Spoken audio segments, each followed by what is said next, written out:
Hey, thanks for clicking on that video. My name is Bo, or at Mavs Highlights on Twitter X.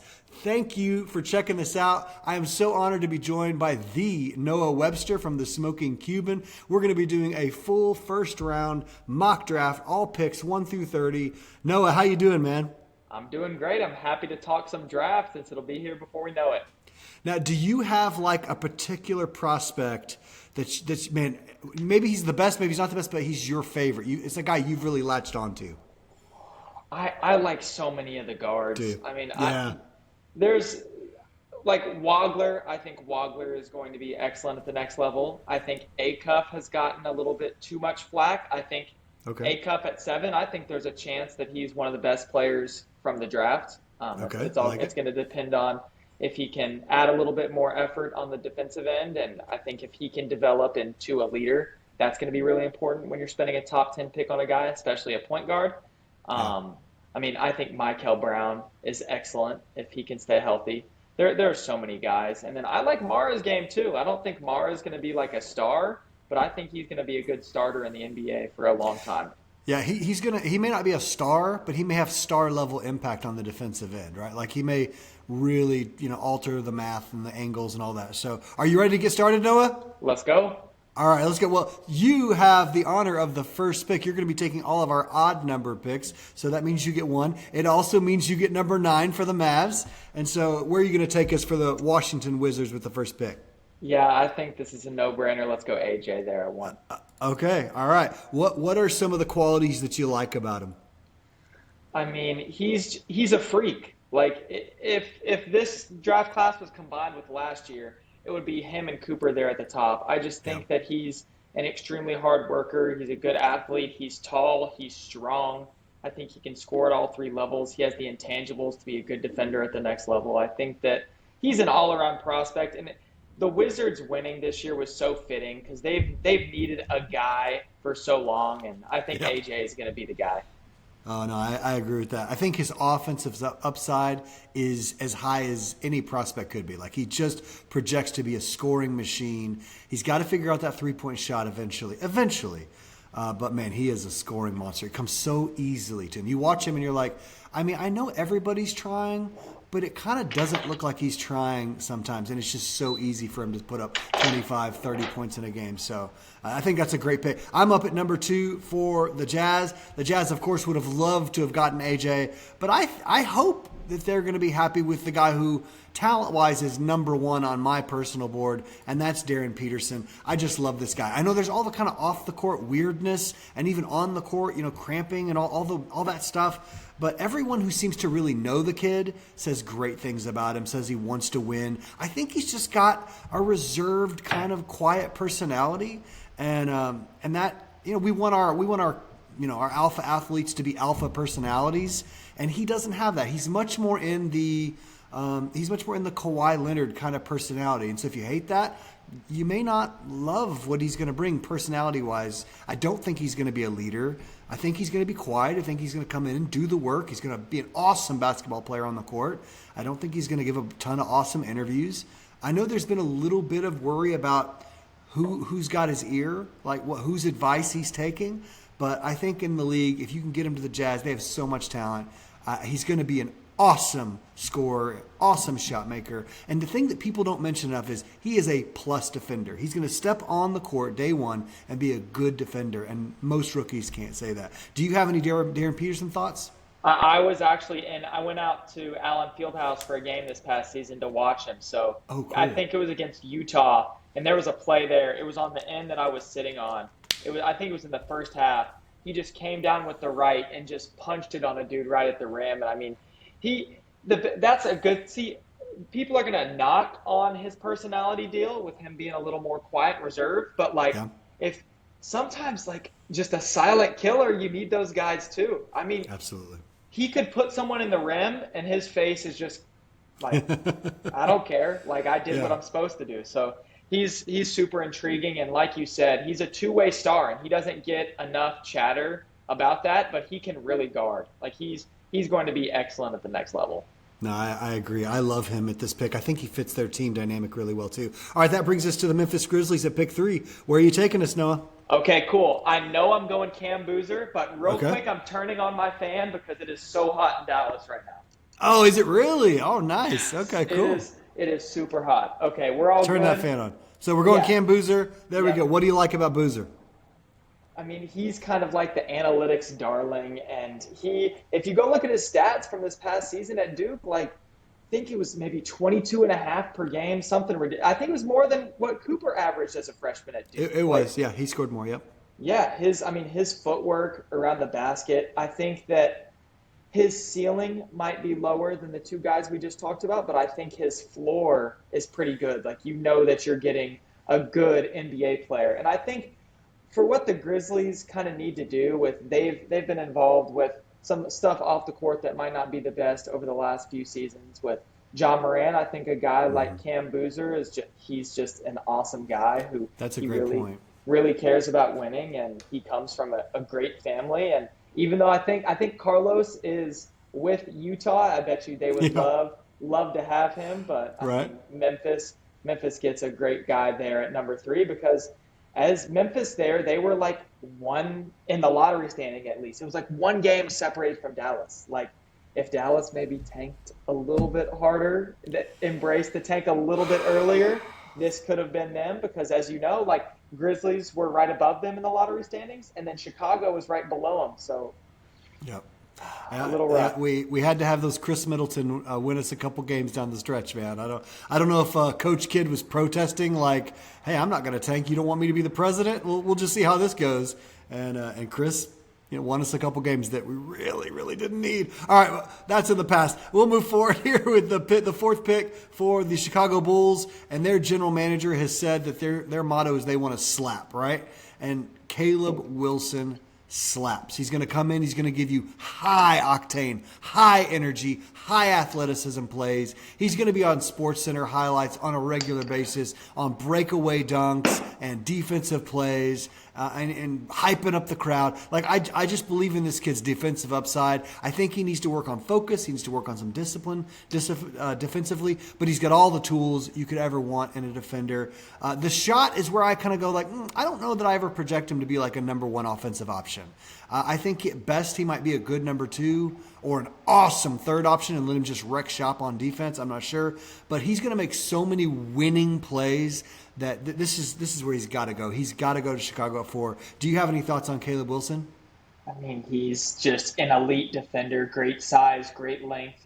He was someone that I really like. If Dallas was there in that top 4, Caleb Wilson is such a guy that I think they would try to pair with Cooper and kind of give them that Jaylen Brown, Jason Tatum type duo there on the wing. I was talking with a scout there towards the end of the season. We were just talking about potential fits on the Mavericks, and when Caleb Wilson got brought up, he's the one who specifically listed like, hey, that's like a duo that could be Jaylen Brown, Jason Tatum type, and I was Wow. like, wow. So yeah, obviously not going to be paired with Coop unless Not something now. crazy happens. But Right? yeah, he's elite. The offensive game, I think, is going to be a little bit of a work in progress, but there's a reason to like his jump shot just because of his ability to make difficult shots in the mid-range. Mid-range, I think, yeah, that's what could translate to his three-point jumper potentially at the next level. I'd have to look into his free throw shooting numbers because I think that's a pretty good indicator when it comes to guys shooting at the next level. But I mean, I think Caleb's excellent. All of these guys in the top 4 are absolutely excellent, and I mean, Caleb Wilson just a big, versatile wing, and he'll be good. Oh, yeah. He would have gone pick number 1 in 2024, without a doubt. And yet this year he just happens to be in a talent-rich draft, and so the Bulls are lucky to get him. That brings us to you, sir, with the L.A. Clippers at pick 5. Now, this is where I like to say the draft gets interesting, Noah. So Yes. Keep it interesting. Where are you going to go with this for the Clippers at 5? What do you got for them? Yeah, so as you said, I think the beginning of this draft is kind of chalk. I think that we kind of know what's going to happen. And the Clippers are at a bit of a crossroads, and I've been thinking about this one, and I think my pick might be a little bit of a shocker here. So LA, they're kind of in a position that they gotta decide what they want to do. I mean, they got DG, they have Kawhi, they traded Zubac this past season. Like, are they do they want to win right now? Do they want to try to win with Kawhi, or do they maybe want to go get some more younger guys, some young assets, and start a little bit of a retool rebuild? Yeah. But here's what I think. I think with Okay. Garland there at the Yeah. one, he's a bit of a point guard who might not be the best defender. He's a little bit undersized. It's very kind. I'm gonna go Braden Burries here at 5. I Oh, think I love this. I yeah, love this. it's Okay. see, Why it's a Burries? he can just defend. He's a nice 3 level scorer, and I think Yeah. he's out of any of these guys. When you think of his fit with Garland, I Mm-hmm. think Burries is the best because Garland is going to have the ball in his hands. Burries is he's an off-ball guy. As a rookie, he is not going to be a floor general right away. He is a shooting guard, what I think as a Yeah. rookie, and that's why I think that he would be a good fit here with LA because you got to think about it. LA just traded James Harden to bring in Garland. Like Yep. that's a pretty big swing, and I don't think they're going to just go draft Acuff or something like that right away and Solid point. Good make point. an awkward fit there with DG. I think that Burries, out of any of these guys, is the best fit with Garland. A case can definitely be made for Keaton Wagler, and if I were them, I might go Keaton Wagler. But for the identity of the Clippers, when I think about that team and their identity, they have Kawhi Leonard there, NBA champion. They have Darius Garland now. They've always been a little bit more of a tough, gritty team. I mean, think about those playoff runs against Dallas. Like they've always been scrappy, and Scrappy. Yeah. I think Braden Burries is that's just what I see happening. I could see Wagler, I could even see Michael, but Burries is my gut. I've been thinking about that today, and I'm thinking it might seem like a reach because a lot of people have him going to Dallas there at 9, but I think the Clippers. I don't think it's time for them to blow it up just yet. I think go get a guy that fits the point guard you just traded James Harden for. So that's why I have Burries there at 5. I like the logic behind that. No, I think it makes sense. Burries, like you said, slots in perfectly between Garland and Kawhi. He fits in right in there. He's got enough offensive punch to be a threat. He'll be like a nice third or fourth offensive option probably his rookie year, but he's going to come in and he's going to lay it all on the line on defense every game. I agree with that. I think it's a really bold pick, but I agree with it. I think it's of all of the top guards, he's the best fit. So if LA's thinking fit with Kawhi and Garland, Burry slots right in there between them. I think that's a great pick. At 6, this is another mystery pick to me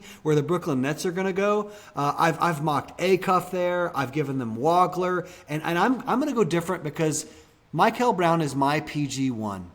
And I think that they need a point guard. They've got Diamond, who is not a point guard. They've got all these other kind of ill-fitting parts that they drafted last year. And, they've got MPJ, who's an awesome shot maker and shot taker. But I think they need someone who can come in and be the face of the franchise in the long haul. Like I said, Brown is my PG1. And so I think they say, hey, listen, guys, we got this weird, odd-fitting collection of talent. We need to kind of get a refresh with a great starting point guard. Let's get in here. He's got the highest upside, I think, of all the guards. When you want to think two-way, I think Acuff has incredible offensive upside, but that defense is terrifying. But Brown, I think, if he hits huge. The way I've been kind of saying it to people is if you came to me from the future and said, hey, I'm 5 years from the future, and one of these 4 guards is already made an All-NBA team, who do you think it is? I'd go, oh, Michael Brown must have really hit. And that's what my expectation would be. Because I also think the floor could be pretty scary low. Like if he doesn't hit, he's just a chucker. He's a guy who's just not making a lot of plays. But I think he will shoot. I think the upside is just hard to pass on. What do you think about Michael Brown going to the Nets? I think Michael is a great fit there because, like you said, they need a guy. They need someone for the fans to rally around. Of course, Yegor Dioman, I was actually pretty high on him last year, and I am still high on him. I think he's good. He's an excellent player. Yeah, but like you said, he might be a better fit of more of an off-ball, like a wing type guy. I don't think he's necessarily a 1 just yet, but Nets fans should be excited about Yegor. Like he's not a shabby player by any means. No, he's a good player. player. I think Michael there would be an excellent fit. Yeah, they need a guy. They need a franchise player. That's why I wouldn't have knocked you if you put Acuff there, like you said you have in some of your previous drafts, because I think Acuff is just going to be a guy that's the face of the franchise. And talking with Michael a little bit at the combine, I think that he's a great guy. He has what it takes to be able to shoulder that. And I think the adversity that he battled there as a freshman at Louisville, I think that like he wanted to play. He wanted to play. Like these guys want to play basketball. Unless there's a situation where it's their camp or their agency or even their family kind of encouraging them to sit even when they're healthy. I don't think that was the case at all with Michael. Like he was away from the game for so long. Okay. And I think that I'm sure that he would have wanted to play there in the tournament if he could have. And his teammate Ryan Conwell was asked there at the combine, it's like, how far do you think Louisville could have made it if Michael was healthy? And he was like, all the way. So, Oh man, that's what you want to hear him say. That's what. All right, so you're up there, pick number 7 with the Kings. I think I know where you might be taking us, but go ahead and get us there. yeah, I don't think Acuff should fall past 7. We'll go Okay. Acuff and call it a day. They Yeah. need it. They need something. I mean, Sacramento just it's been brutal out there for whatever they're trying to do. I think Darius Acuff, you find a way to build around him. Because for a team like Sacramento, and we'll even get to this point when we're talking about Dallas, some of these young teams, you're not see the Clippers are a little different because they were a play-in team this past year. But for a team like Sacramento or for a team like Dallas that are in these little rebuilds, retools, I'm not too worried about fit just yet. You need to bring in guys that are just they're good and we'll find a way to make it fit. Like Yep. Darius Acuff Jr., sure, his defense isn't the best. Surround him with some good wing defenders and a footer down low that can protect the rim, and they'll figure it out. Yeah, and I think he's my pick for Rookie of the Year. To be honest, I think if he goes to the Okay. Kings or the Nets, Kings to the Nets, I think will give him the context to just let loose and to put up 15 or 20 shots a night, and he's going to hit shots. He's a great scorer, really good shooter. And I think if he's on a team with low pressure in that first season, he's going to put up a lot of stats. And so I love this pick. This is the worst kept secret in all of the draft world right now is that the Kings really like Acuff Jr. and are wanting him. And so I love that in our mock here, he went to the Kings. So now that gives me the Hawks at 8. And I've got like 3 players just staring me in the face, all that I could see very easily going to the Hawks. Do you have any inclination about what the Hawks would do, or do you have any thoughts here about these 3 players? Which one might go to the Hawks?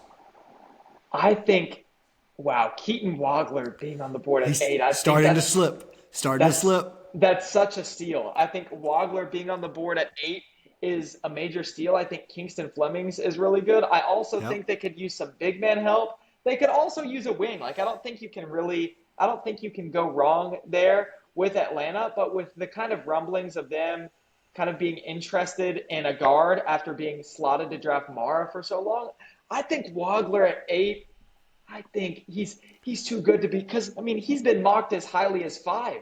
Like I mean positional size at the guard position is so important, and yes, he Yep. was a late riser. No one expected him to be a lottery pick heading into his freshman year there at Illinois, but I think it's a no. I don't think you let him get past 8 if you're Atlanta. But Noah, if we let him get past 8, he's there for us at 9. No, you're right. You're right. No. I think this is the pick. I think any further than this would be kind of considered a slide. And so there goes Wagler. Wagler, by the way, my favorite prospect that I watched all draft cycle. I love how quirky and weird his game is. I love how willing he is to take big and tough shots. I love his story, the narrative around him of coming from nowhere, a very, very low ranked player, to being all of a sudden a top 10 in the draft after a one and done season. I love how he led Illinois, a really talented team, and he was the clear leader, the clear most important, the clear best player on that team. I love his story. He seems like a humble kid. Like him a lot. I would love to see him next to Cooper Flagg. I think Cooper and Keaton pick and rolls would be devastating for a long, long time. But he's going to Atlanta. He's going to hit a bunch of buckets there in Atlanta. They will love him. But, Noah, you have the Dallas pick at 9. This is you. What are we going to do? Are we staying and sticking at 9? Or is anybody's phone calling you? Do you have a trade that you want to do? What are you thinking is best for the Mavs here? See, I think Kingston at 9 would be an excellent fit because It once would. again, I think there have been like I read a story the other day, for example, that said that Kingston his worst possible fit was Dallas, and I pretty much said I don't think that's true. No, I can't don't be. think you don't need like I'm not worried about fit at all. In this draft, I'm not worried about fit. Yes, I'd like to bring in players that complement Cooper Flag, but when it comes to guys like Kyrie Irving, PJ Washington, Najee Marshall, Klay Thompson, even maybe Max Christie, depending on if Dallas wants to extend him or not. Like, I'm Yeah. not too worried about fit. I want to bring in a guy that I think is just a good running mate for Cooper. Maybe I'm worried Yeah. a little bit about fit with Cooper, but I think Cooper's so good on both ends that he can fit with anyone. So this is a bit of a toss up because Kingston at 9, I think there can be a case that that's a major steal because Kingston he's good enough to be drafted at 5. But also, on the Okay, other there's a hand, but. There's a but. Okay, what? what I think Dallas will do and what I would do might not be the exact same. I Okay. don't know. I just have a bit of a feeling that there's going to be a trade back on draft night. Oh, okay. That's Oh, are yeah, we gonna make a yeah, trade? You want to make a trade? yeah. All right. Let's do the Oklahoma City one. All right. Let's do Okay, it. great. So are we just gonna do it straight 9 for 12 and 17? You just want to make it simple? Yep, let's make it simple. Okay, and Yep. on draft night there might be some other moving parts. There might be some second rounders. There might be more. I would be a little surprised if Sam Presti allowed it to be this clean because to me this kind of feels like a win, and Presti doesn't like to not win. Like he likes to be the winner, and I know Messiah. I've heard by reputation he likes to be the winner too. So maybe this is a close, even trade. Let's go ahead and do it. But you're still at 9, so now you're picking at 9 for the Thunder. Who would the Thunder move up to take? Wow. Okay. So here's the thing. What I would do, see, I'm not sure if OKC exactly like you said that they want to win. So maybe Yeah, Dallas could take on Aaron Wiggins' contract with their traded player exception. That's something potentially they could do there. sure. Because I've actually wrote about both Wiggins and Isaiah Joe. I think that both of them would be a good fit in Dallas with OKC looking to trade them. What see, I could see them taking Mara Uh huh. with that's so hard because I think the most Thunder player, the most perfect Thunder player is Yaxel Lindeborg. Yeah. I think that he's such a perfect Thunder player, but I Plug think and with play. me, yes, exactly. But I think that's a bit of a reach there at 9. But with Mara, see, they already Okay. have Chet and Isaiah Hartenstein, but who knows if they're going to give Isaiah Hartenstein a new deal? They have a team option for 28.5 million. I wouldn't be surprised if they extend him, Okay. but as they like to go double big, they need maybe another body to throw at Wemby. I don't see them taking a swing on Nate Ament. I don't remember what draft pick Usman Zhang was a couple years ago, but that seems like a big swing, kind of like how that Zhang pick was, and that didn't Right. really work out for them. Not so much. Yeah. And their last two picks have been Topic and Sorber, which have been other swings, Injuries. Yeah. yep, that haven't necessarily worked out. I think you know what you're getting with Mara or Yaxel, but I think the safest option at 9 that's not as big of a swing is Mara. So Okay. I'll go Mara to OKC and Lock it the in. we'll see how that fit works out with him, Chet, and Hartenstein. But Yeah. My guess, and you never know because having effective functional bigs is awesome, and it's what winning teams have and do and use. I would not be shocked if they drafted Mara if that allows them to make iHeart expendable. Like, and this would help lower their overall tax burden and keep them in the, you're not, I don't think they're in the tax, but it would keep their overall roster cost lower. It'd be really interesting. I think Mara to the Thunder is a great pick though. I love that.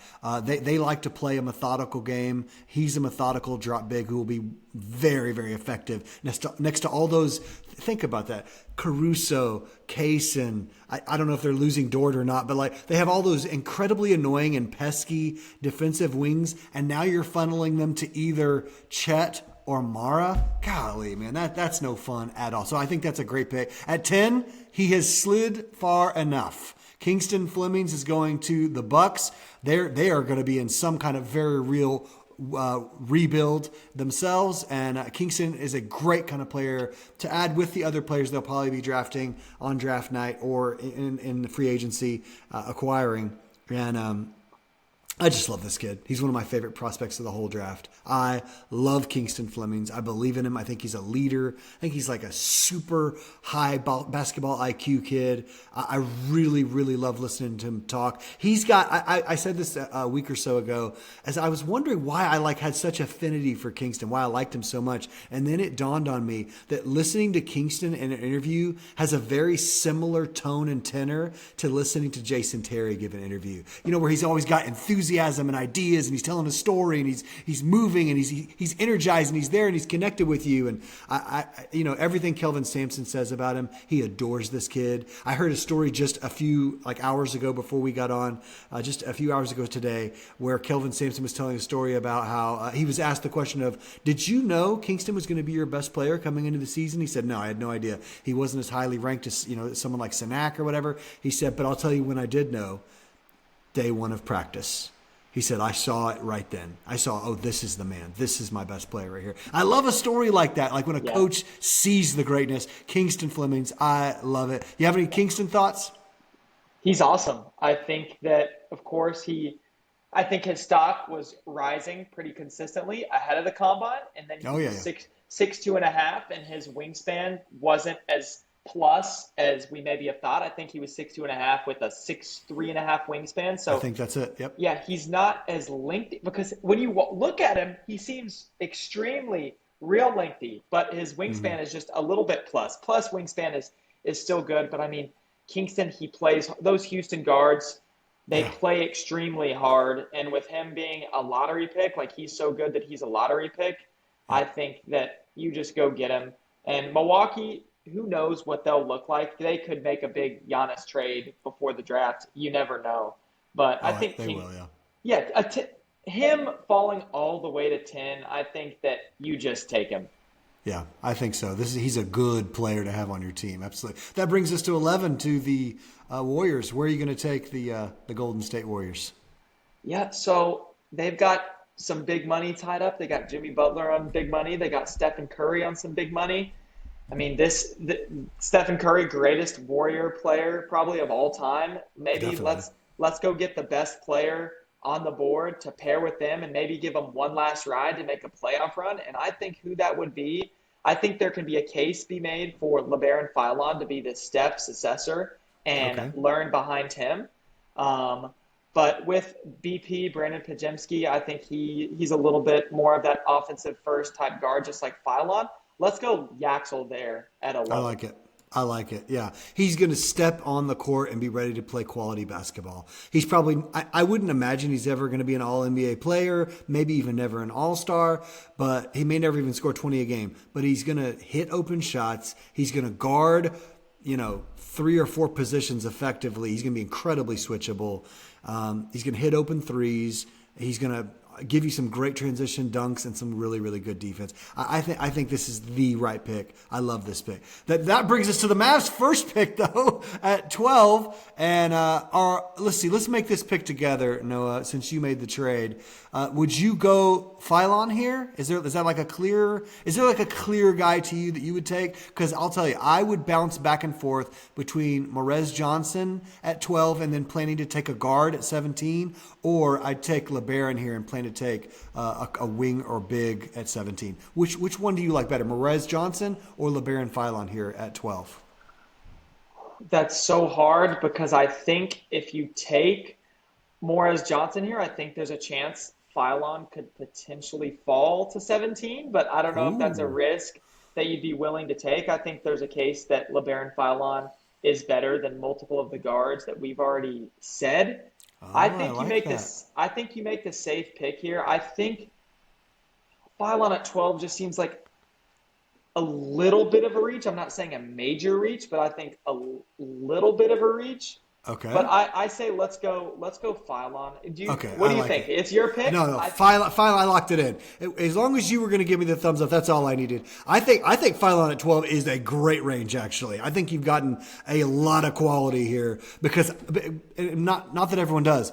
I believe in Philon a lot. I think what we saw him do leading an offense at Alabama, where he was clearly the offensive leader and the leader of the team. That team loved him. They marched to the sound of his drum. Him out there hitting shots, doing the Spider-Man web slinging. Like I love this kid. I think he is like aura personified. I think him and Cooper Flag next to each other. Oh my gosh, man! They would have the roof blowing off the AAC. Like it would be so awesome. I love him. I do see him being a lead guard of the future. The only question is, what does he look like next to Kyrie? Is he going to, for this first couple of years, is he going to be coming off the bench? That's okay.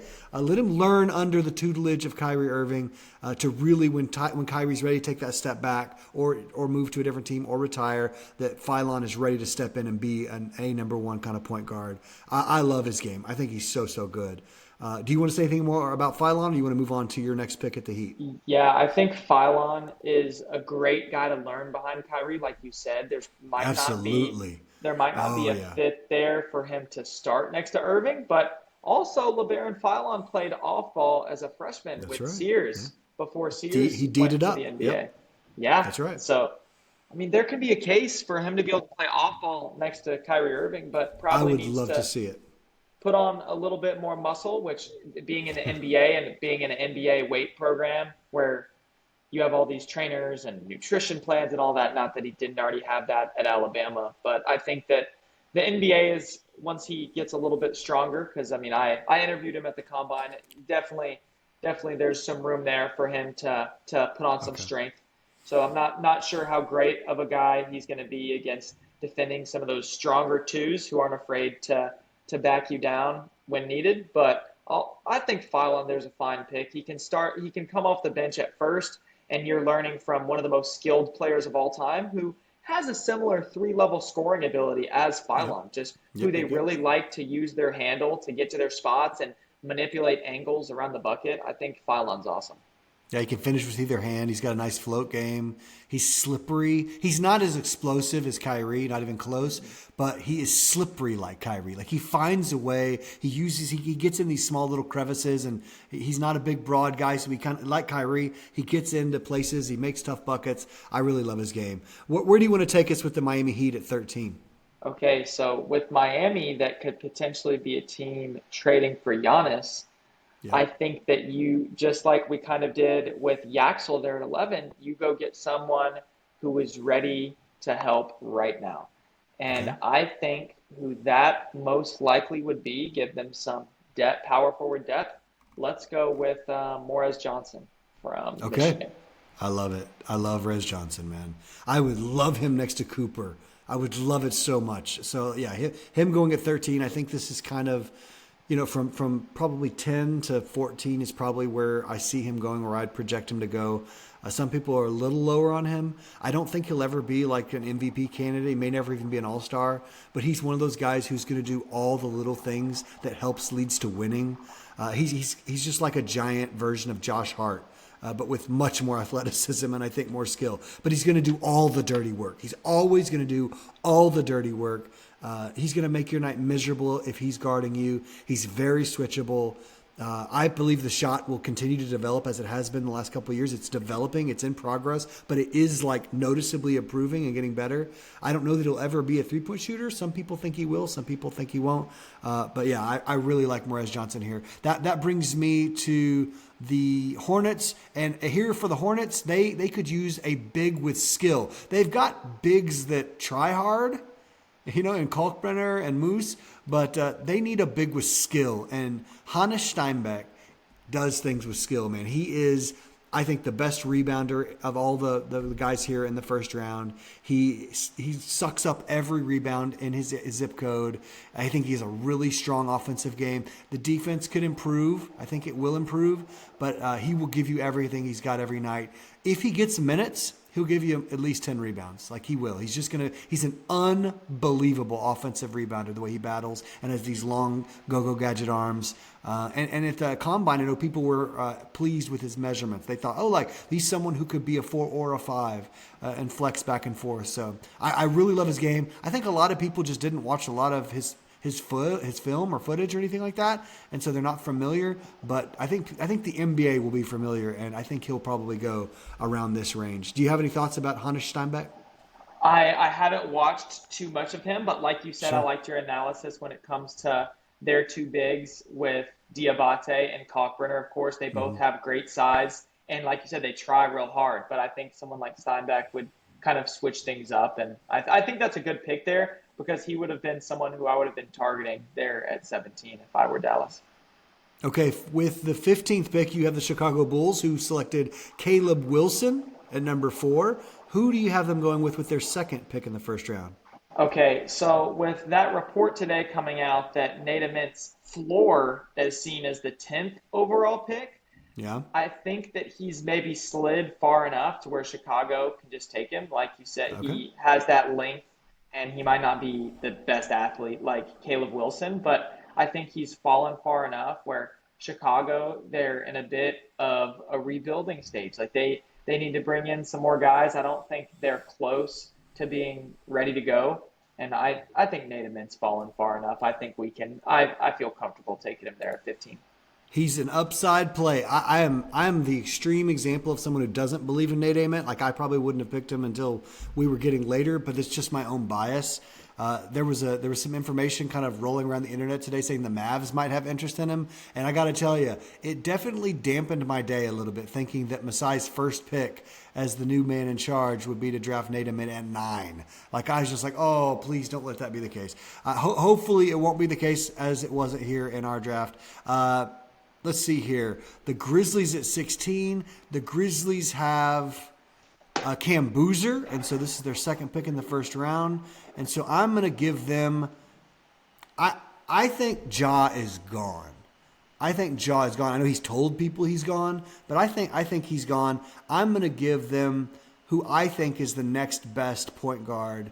And it's either going to be Sturts or Okori. I think right now there's some heat around Okori, and I'm going to go Cam Boozer and Okori in the first round. That's a lot of excitement. You know, Boozer's steady Eddie, and Okori is pure like lightning personified, right? And so no one can guard him one-on-one. He's just an absolute paint touch guaranteed anytime he wants it with really solid finishing. Needs to work on the three, needs to improve as a defender, but the entire offense was on his shoulders at Stanford this year. Super smart kid. Could have gone to Harvard, but chose Stanford.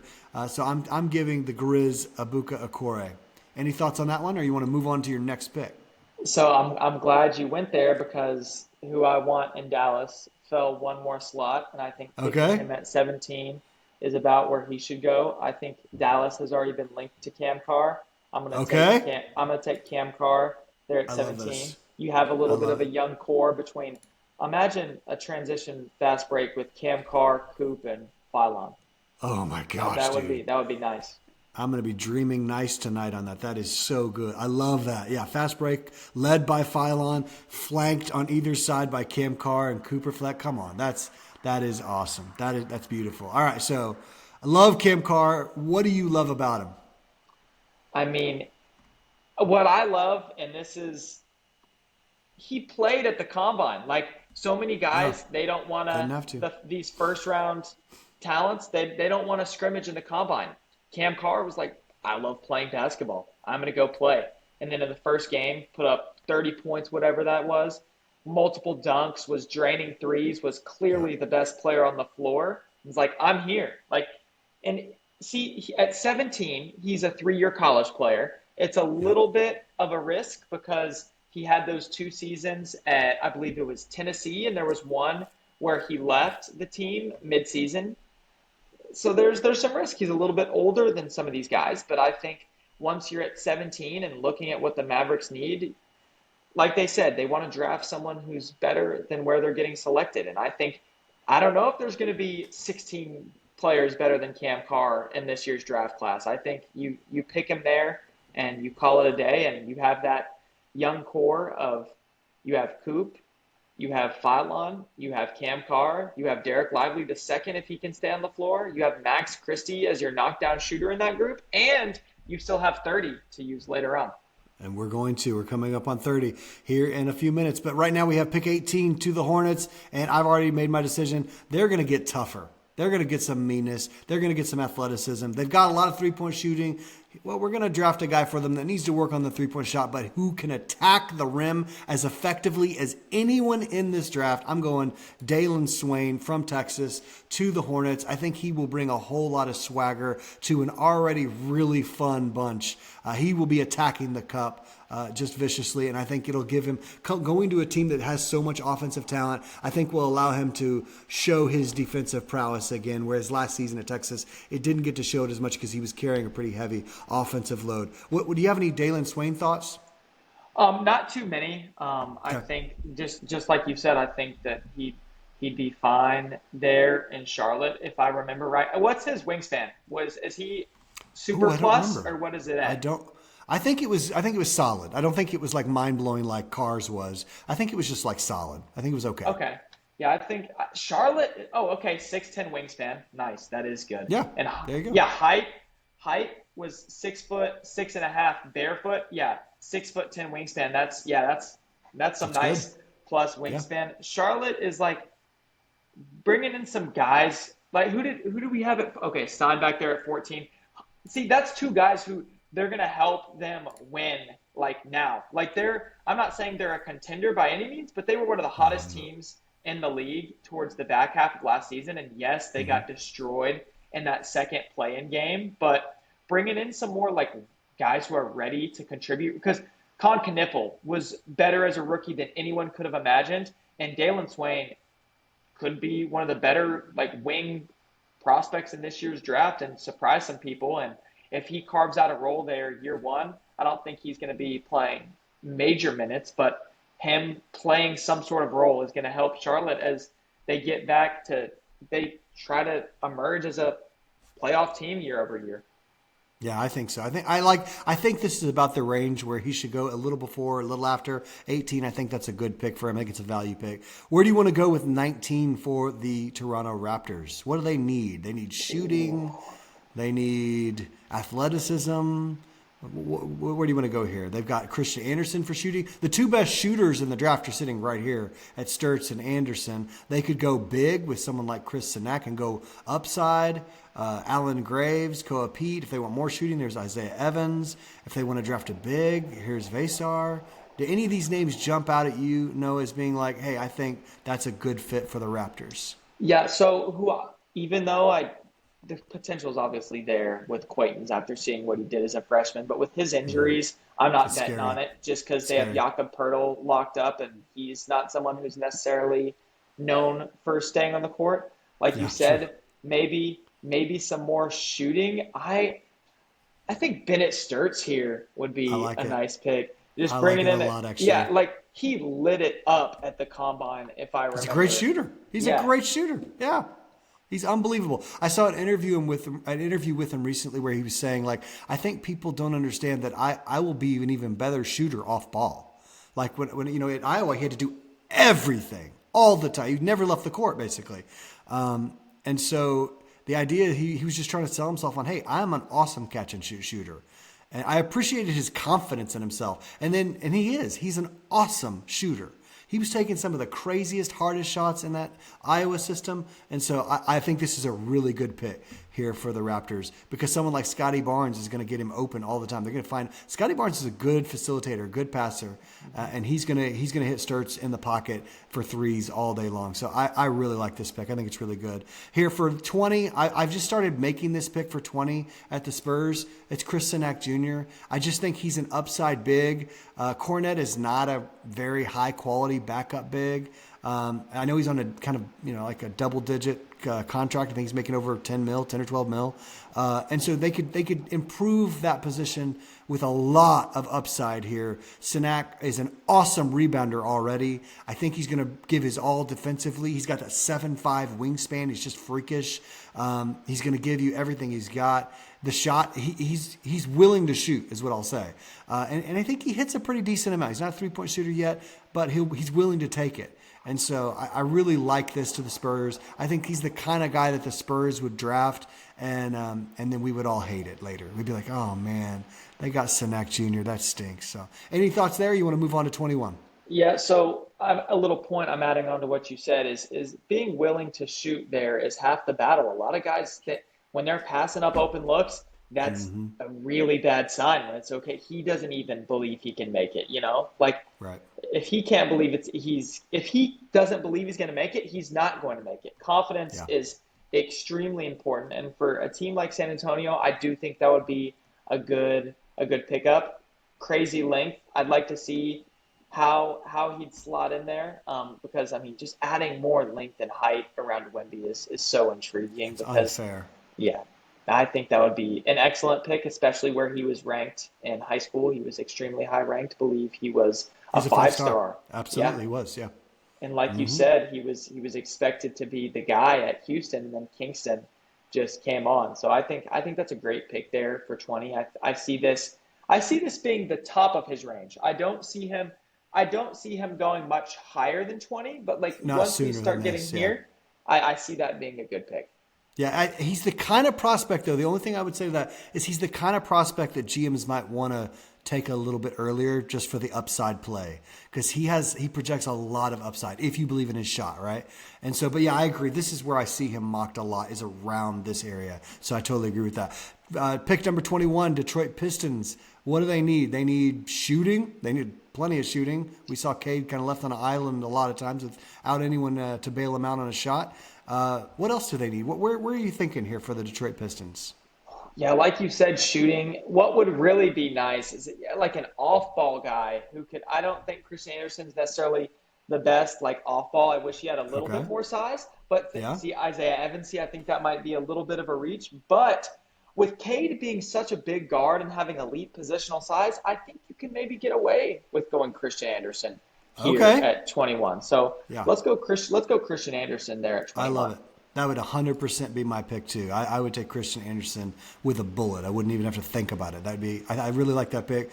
I think they've got, like you said, with Cade, they have so much positional size. The rest of that team is really big and really athletic. You know, Asar Thompson and the like. I think if you could put a little like extreme elite skill shooting out there with them, I think he'll end up with just tons of open threes. And this is a dude who will make his open shots, man. He is electric. Also awesome in the pick and roll. So when Cade goes to the bench to get a rest, if you put the right size around him and run him through picks and roll, like he is an awesome pick and roll facilitator and shot maker out of the pick.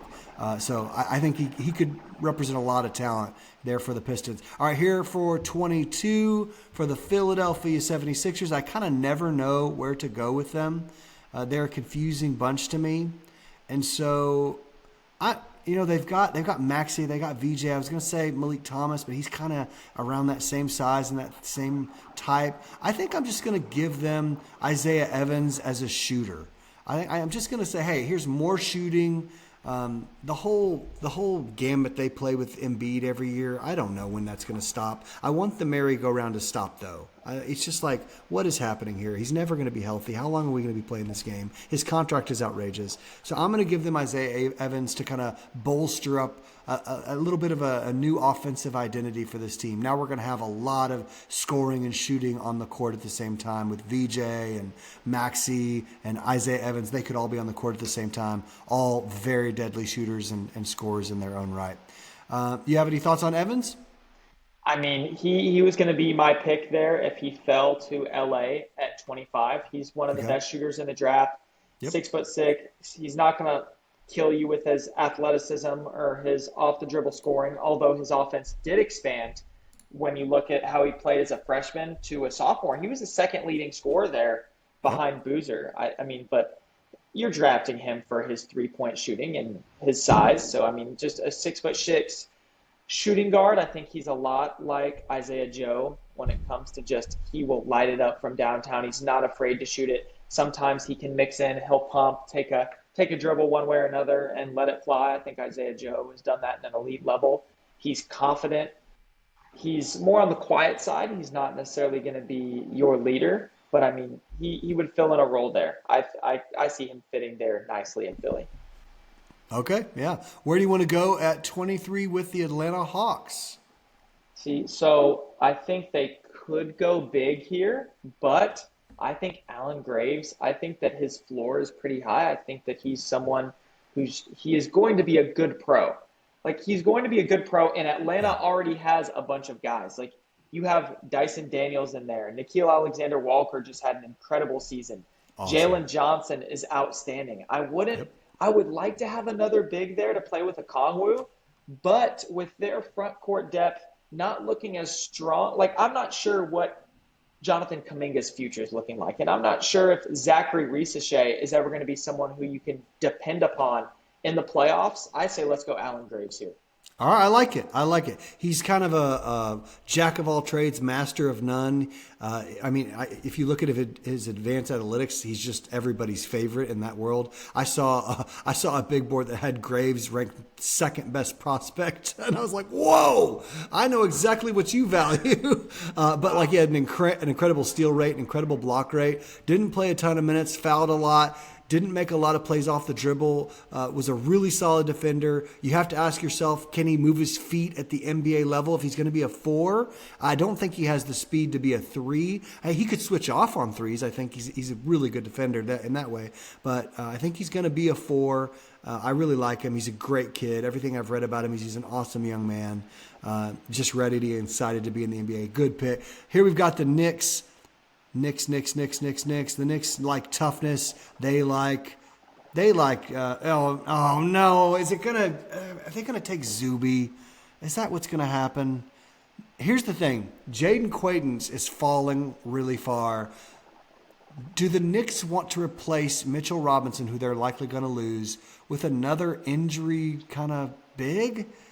I don't think they would want to do that, but Quaintance is falling so far here, and his upside is the best defensive big in the whole class. Like he's an all defensive team kind of big. That's how he projects. I'm trying to see who else might take Quaintance here because someone's going to take him. I'm going to go, even though I hate this because I love him. I'm going to give the Knicks Zuby Ejiofor out of St. John's because that's the kind of guy they love. Let's see here. Is it working?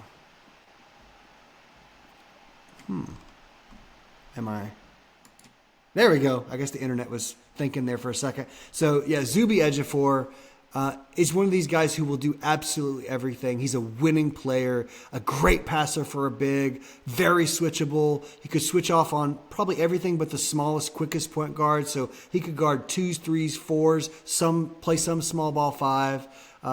He's a smart player. He's a winning player. He's going to rebound the heck out of the ball. He's going to make tons of winning plays. He's one of those guys who's going to win so many 50-50 balls. He just feels like a Knick. At St. John's, he was playing there in MSG, so they're already familiar with him. I think he's a good Knick. I like it here. I would love for him to fall to 30 because he's from Garland, and you knew he grew up rooting for Dirk. But it's not to be. Zuby Ejiofor is going to be a Knick. Any thoughts on Zuby, or you want to go ahead and make a pick for the Lakers? He's awesome. I used to work in the high school basketball scouting space, so I got to know Zuby a little bit back when he was in high school and playing AAU. Cool. I can't remember who exactly he played for, but definitely was at some tournaments where he was playing, and he's an awesome kid. I chopped it up with him at the combine a little bit about that. He's awesome. That's cool. That's an excellent pick for the Knicks there. Like the Knicks, they're coming off winning the NBA Finals, and Zuby's a guy who he knows how to win at the highest level, and he became a household name this past year. Like everyone knew who Zuby was by the end of the season. And he's just got a dang freaking fun name to say, Zuby Ejiofor. Everyone wants to say that name. All right, before you make your pick for the LA Lakers, ring, ring, ring, your phone is ringing, Noah. It's the Dallas Mavericks, and they are offering for pick 25 and for Vanderbilt and Connect, they're offering you Daniel Gafford. Does that interest you, or do the Lakers want to stay and make a pick here? Can you repeat? Are you able to put that on the screen or no? Sure. Absolutely. Yeah, absolutely. Let me go ahead. It's the trade. It's the trade that's been kind of batted around here, where the Lakers trade 25 and Vanderbilt and Connect because they don't want those contracts. They hate that. And it's really on the Mavs side, as far as I know, it would just be Daniel Gafford, not pick 30. Excuse me. Pick 30 would not be going. So Gafford for 25 and then 2 contracts they want to get off of. That is very intriguing. You don't have to say yes if there's someone you want there for the Lakers at 25. Yeah, there's a couple guys I'm thinking there for Los Angeles, but let's talk through this because Okay, sure. when you're looking at Dallas, okay, they have pick 25 there. They're going to have pick 30, then they're going to have pick 48. 48, I Mm-hmm. believe. So Yeah, it's 48. that's bringing in four rookies, and we can have three of them on standards and one on a two-way, but I actually, you know what? I don't think we can do that because Okay. that's gonna lock up too many roster spots. And there's some like Musa Cisse, I think that he needs to be back. Having Vando and Connect on the books, along with Dallas getting that 25 pick, they're gonna have to make some other major moves to free up roster space. I'm not touching that. Okay. All right. So Lakers at 25. Where do you want to go? Okay, so there's a couple options here. Of course, Luca likes to play with lob threat bigs. That might not Mm-hmm. necessarily be Vasar, but I like his floor No, stretching ability I because, doubt it. Yeah. as you saw in the 2022 playoffs, Maxi, like when Luca's playing with a floor stretching big, whether they're trailing or whatever, and if they can rebound and they can get Luca the ball and they're trailing, Luca finds them there. And Luca is one of the most manipulative passers. I think Luca is one of the most his playmaking is unreal. I think that he gets Yeah. credit for that, but like a couple summers ago, I was having a conversation with someone just chopping it up, and like they were trying to tell me Trae Young's passing is in the same vein as Luca, and I'm like, Trae Young may have led the league in assists, and he's a great passer, but I don't think he's in the same stratosphere as Luca when it comes to passing. But here's a little bit of an interesting wrinkle. I think Okay. Joshua Jefferson, is so good at so many things. And I think that the Lakers, they need wing depth. Look at what made Lucas so successful in Dallas during both of his playoff runs. You have Mm-hmm. these wings who can guard and who are smart players. Of course, you have DJJ, you have Reggie Bullock, you have PJ Washington, you have Dorian Finney-Smith. I think that Joshua Jefferson offensively, like he's a better passer than a lot of these guys. I think that Oh he's yeah. just a plus player. Like he's just a plus. I think that you Absolutely. can bring him in and he could potentially have a role there as a rookie. The Lakers made this promise that they're going to try to build Dallas 2.0 there. And I think Mm. that if when you're thinking about how can we do that? I think Joshua Jefferson is the pick that most likely lines up with that. I love it. Josh Jefferson, smart player, great passer, big guy, smart guy, tough guy. Absolutely. The LA fans would love him. Luca would, of course, make him very, very rich as he does any guy he's passing the ball to on a regular basis. I love that pick. Here for the Nuggets, I got to be honest, all the guys I normally take for the Nuggets have been drafted already. I normally take Josh Jefferson or Zuby Ejiofor. Let me see. I don't. Quaintance has to go in the first round, right? Like, what's happening here? I'm trying to look ahead and see who else could even take. I can't think that way. I got to think about the Nuggets. I think the Nuggets here.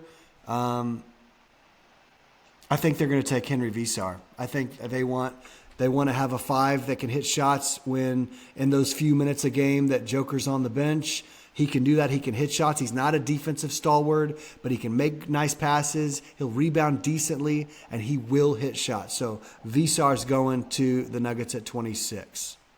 I love that pick. That's one of the more fun. That he's really good. He's really He's good. solid. Like Very solid, yeah. 26 is a steal for him. Like when I was looking at his 3-point volume and his 3-point percentage the other day, I was like, wow. Like Yep. when you're a footer who can shoot it, like there is a role for you in the NBA. So I Yeah. think that's a good pick there. I like him a lot. I like him a lot. This brings you up to the Celtics at pick 27.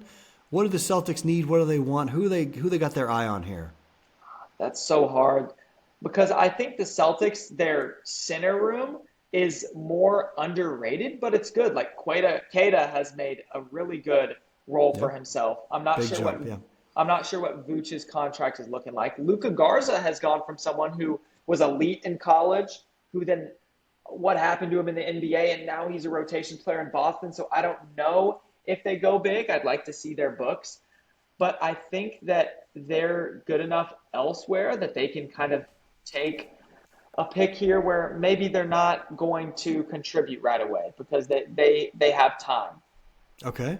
Is Quaintance here crazy? I think he could fall out of the first round. Is Quaintance Do here you really? crazy? I did hear a report. Now, this is just a report, but I heard a report that he's going to fall definitely into the 20s now. Like that's what people are thinking. So if he's falling into the late 20s or falling out of the first round isn't impossible, but people are nervous about the medicals is what I heard today, or it's what I read today online. So take that with a grain of salt. But that's what I heard, is that people are nervous about the medicals. Evidently, they're not all looking fresh and clean. So What would you think of Quaintance here? Like, I think he's a top 5 talent, is what I think. I think he's like the best defensive big in this whole class by a long shot. And that's in a class that has a lot of solid defenders. It's just, can he be healthy? It's a roll of the dice. But if you hit huge here at 27. So to me, I would say it's worth the risk to even if you stash him for a year and just let him rest and rehab and get healthy and strong, like his upside is incredible. Another guy with like a 7'5" wingspan, just an outrageous wingspan.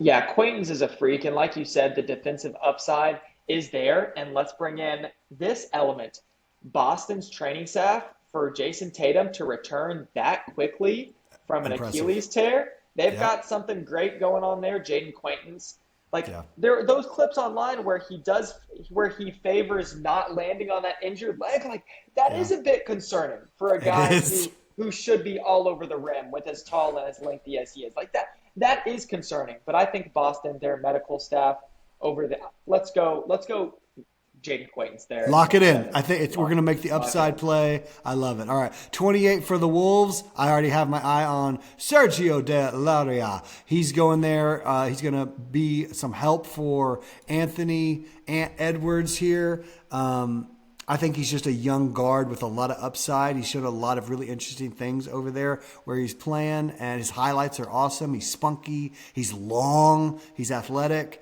I think he could really, be a use to Ant and help Ant take a little bit of the on-ball pressure off of Ant, and then just feed Ant some good looks, because Ant can score the ball from anywhere. So Sergio De Laria.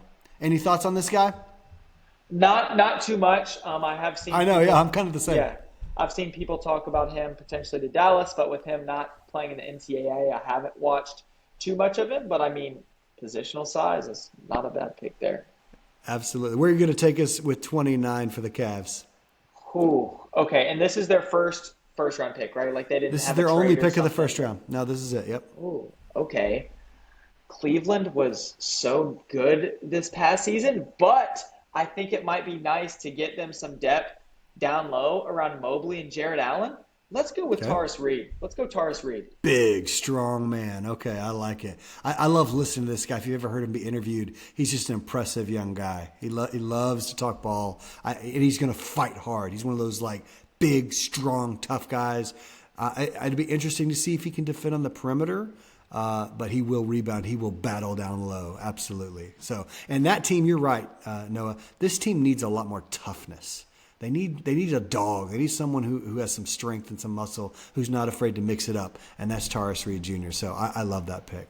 That brings us to the Mavs at 30. Look at all this talent here. We've got Koa Pete, who at the beginning of the year would have been a dead lottery pick for sure. We've got Karim Lopez, who I honestly have no idea what to do with.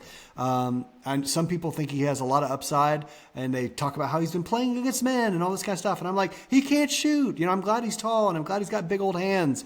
But he doesn't score the ball very, very well. He doesn't shoot very well.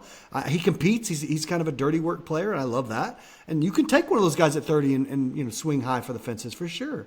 Malik Thomas, shooting, kind of a dog. I like that. Let's remind ourselves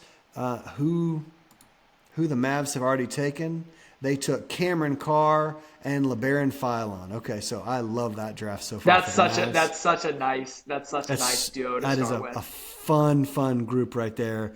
So, I could see Masai going Baba Miller. Yes. My guess though would be if one of these two guys or if both of these guys are on the board, that they're going to get snapped up. And I believe in Koa Pete more than Lopez. I just don't know Lopez's game. And I have seen Koa Pete be incredibly impactful on a really good Arizona team. And I think at 30, this is an okay swing to take. You say, hey, maybe he'll never shoot. He's got a decent mid-range game. He's a really solid passer. He is a dog defensively. Like, as big and as strong and as athletic he is as a wing defender, and he's not going to guard the little guys. He's not going to guard the ones. But 2, 3, 4, I think he can switch around and guard those guys. And so I'm going to go Koa Pete to the Mavs at 30. What do you think about this pick for the Mavs? No. Yeah, so Koa Pete there at 30, like Mike Schmidt said, I think he said, we want to draft guys who should have been drafted higher than they went. Like that's the exact definition of Koa Pete. Like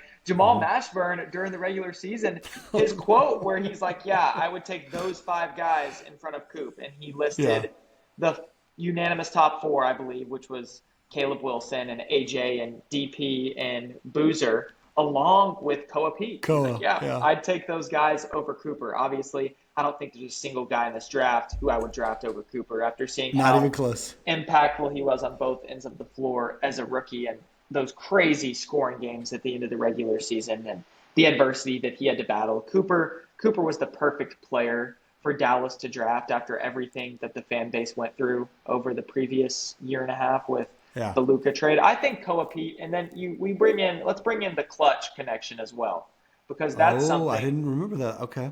Yeah, he's a clutch guy, and one thing that's been talked about a lot this year is who knows if Dallas is into the Braden Burries buzz as much as Braden Burries is into the Dallas buzz, because it's from what it sounded like, it's that his camp really likes Dallas, but also I think those clutch guys, like a lot of them find a way to play in LA too. So I don't think that Burries there going at 5. I don't think that's a bad thing at all. If he can be a top 5 pick, I don't see Rich Paul trying to force his way to Dallas if he can potentially go at 5. If he can be the first guard, the first player outside of that top 4, I think that's a major win for Braden Burries' camp. So incredible.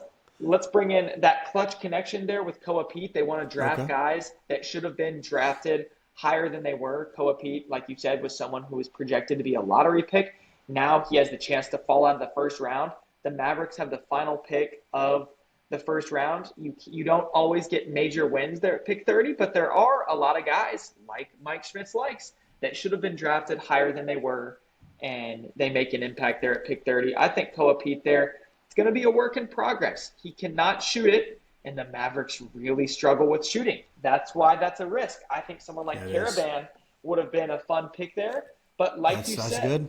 See, Baba Miller, too. They love that positional size. They love the length. Baba Miller can shoot it. He can put the ball on the deck a little bit. I think that's a fun pick. There are so many. Pick 30 is going to be so much fun for Mavs fans to dive into. I think it will.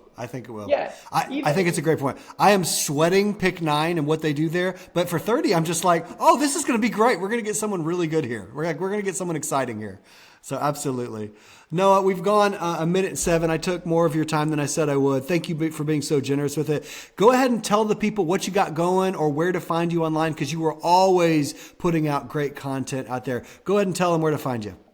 Man, so y'all can find me on Twitter. My username is at NoahWeber00. You can see it right there on the thumb of me talking. It's 1BN Weber, and I write multiple articles every day for the entire year at thesmokingcuban.com. We're publishing over 120 articles every single month, whether that's September, where basketball hasn't been played in 5 months, or whether when we're in the thick of trade season and it's February and you're wondering who Dallas is going to trade for and who they're going to move on from. And the NBA draft, there's going to be so much content for y'all to dive into following that. And we're going to be covering it live. We're going to be getting articles out. We'll have an article out about who they pick at 9 before they're even on the clock at pick 30. So we have around the clock coverage over there at the Smoking Cuban, and I love interacting with you guys. So drop a follow, shoot me a message. And I love the Mavericks community. It's such a great city. It's such a great fan base. And they have a lot to be excited about with Masai running the show and with Cooper Flagg, a teenage prodigy, absolute monster. Draft season is so much fun. So I'm so glad that you asked me to hop on. And pick 30 is going to be fun, man, because I'm looking at these names like Trevon Brazil from Arkansas. Like I watched him a lot at the combine. I love him. Freakish measurements. He has incredible. Like he can shoot the 3. He's athletic. He can punch it. Like 30, there is going to be so many options. And even at 40, 47, or 48, whichever one Dallas has there in the second round, you're going to be able to draft an impact player there too. So I think, love it. Yeah, like I said, I think trade back is maybe the safest option just because there's a lot of pressure that's going to be on the player who's drafted 9 shoulders because they're going to immediately be expected to be Flag's co-star. They're going to be on the billboard next to Cooper outside of the American Airlines Center. Maybe you trade back, you get 2 guys. I think that's the safest option, and that's probably what I would do. And yeah, it's going to be fun draft season. So thanks so much for having me. Oh, I love it. I love it. Organically, it came up a couple of times because I forgot to ask you about the combine. Maybe after the draft, once your life settles and calms down a little bit, I'll have you back on and you can tell us about the combine, if you got to talk to that prospect, what he was like, all that good stuff. Is that okay? Oh, yeah, that sounds awesome. Let's do it. Awesome, man. Noah, have a great day. Thank you so much for your time. Everyone, thank you for clicking and watching the video.